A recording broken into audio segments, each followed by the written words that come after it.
atmosphere of the playoffs? I mean, this week, is different than any other week. Yeah, I mean, it's just faster. I mean, it's all chips are on the table. There's no holding back. There is no worrying about next week if you don't take care of business this week. The speed of the game is faster. The physicality is turned up a notch. The atmosphere, mistakes are magnified. Big plays are magnified.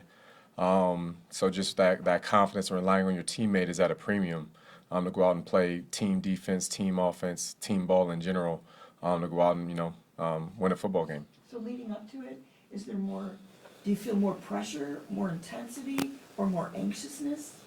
No, I think that those could be there, but I think that you extinguish all of those in preparation, and that if you're properly prepared, then all of those feelings of anxiety or anxiousness go away, and you step out on the field with a whole lot of confidence. You go out and play fast and play physical, and good things will happen.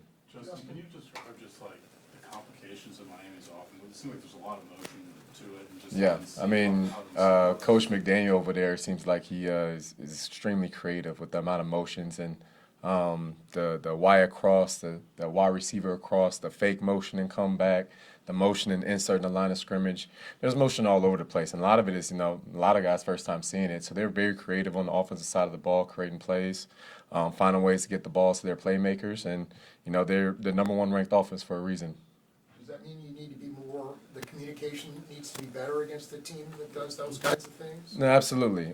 Communication, nonverbal communication. Our fans at Arrowhead, we're going to rely on you guys to help us out a bit. We allow it the whole time and hopefully make it difficult for them to communicate amongst themselves. So all of that will come into play. You feel like you did a good job of that part of it over in Germany? Yeah, but previous games, wins, losses, they mean nothing. It has absolutely no bearing on what's going to happen this coming Saturday. So we're preparing for what's going to be a street fight, and we're going to go out and play some good ball against a good football team.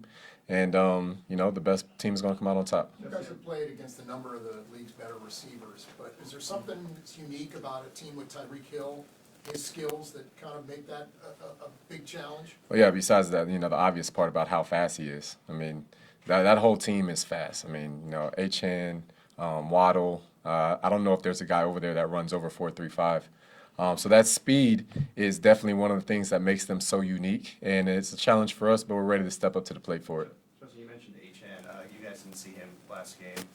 And just with your experience in the NFL playing a lot of different running backs, who does he remind you of, the traits and whatnot, and why? That's a good question. A little Reggie Bush just because of the speed factor. The guy does run routes well, too. He'll take off on the outside edge, so he does have some hands, and I think that's a modern-day running back now. It's just guys that don't just play in the backfield, but also line up in the slider, line up outside, and try and create some mismatches and get the ball.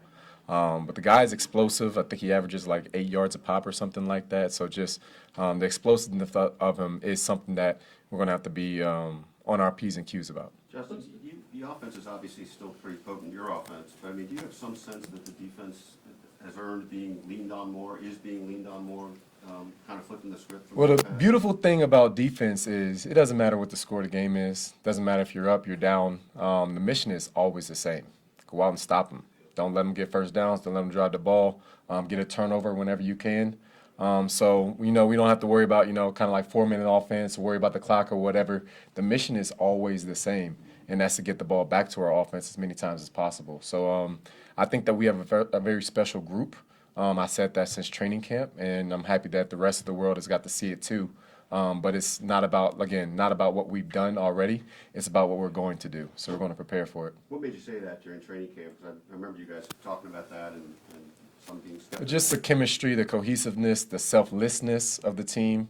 Nobody cares about who gets the credit. Nobody cares about if plays are made for them or not. It's about, playing winning defense. It's about creating the opening for the next man to get the sack. Getting on your man long enough that the next guy can make the play. It doesn't matter where the credit goes. We just care about the result. And we have enough guys on the defense. We got 20 guys on the roster on the defensive side of the ball that all have that same mentality.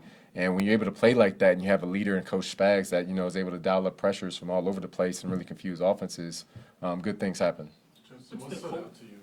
Go ahead. What stood out to you just from what you watched on the sideline on Sunday? One is guys were flying around, guys were hitting. That was a physical game. You're talking about the Chargers game? Yeah, physical game.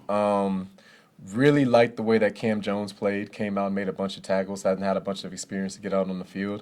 Of course, one of the highlights was Chris Jones getting his 10th sack and running faster off the field than he did probably in the whole game. But you know, it's a bunch of experience that I think is valuable for valuable key rotational guys that at some point are going to have to step up for us in the playoffs. So for them to get those reps this late in the season is going to be valuable for when we don't need to rely on those guys later. Go ahead, Todd, then Blair. So last year, rewind a year, you had a whole bunch of really young players in the defensive backfield, which was heading into the playoffs.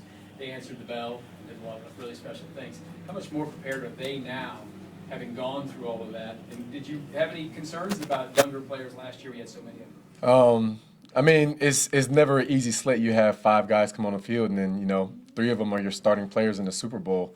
But those guys are always ready for the moment. It's really credit to them that they're always so humble and hungry themselves to be willing to listen and take the coaching.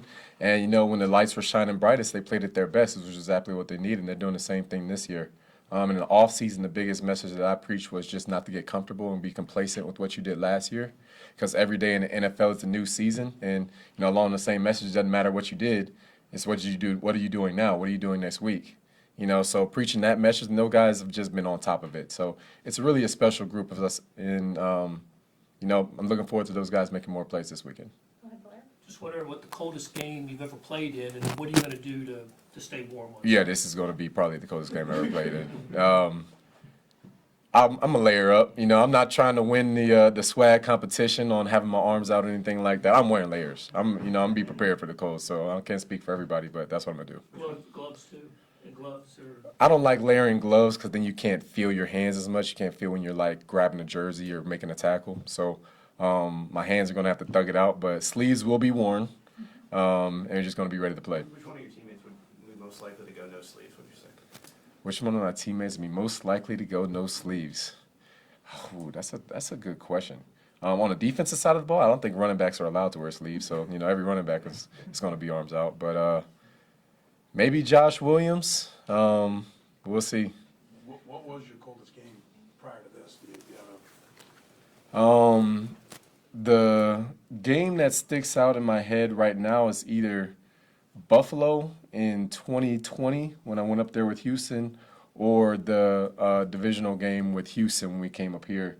And, you know, I try to bury that memory as much as possible playing for Houston. So one of those two. With all that in mind, what's your message to the fans that'll be out there on Saturday about creating energy for you guys? Yeah, we're going to need you there. We're going to need you louder than it's ever been. There's a record in there that I think we can break. So just cheer loud. Bring some warm clothes. You know, I heard some hack about, you know, putting cardboard on the ground. It's supposed to help make your feet warmer or something like that. I just learned that. Yeah, bring some cardboard. Yeah, and be ready to cheer.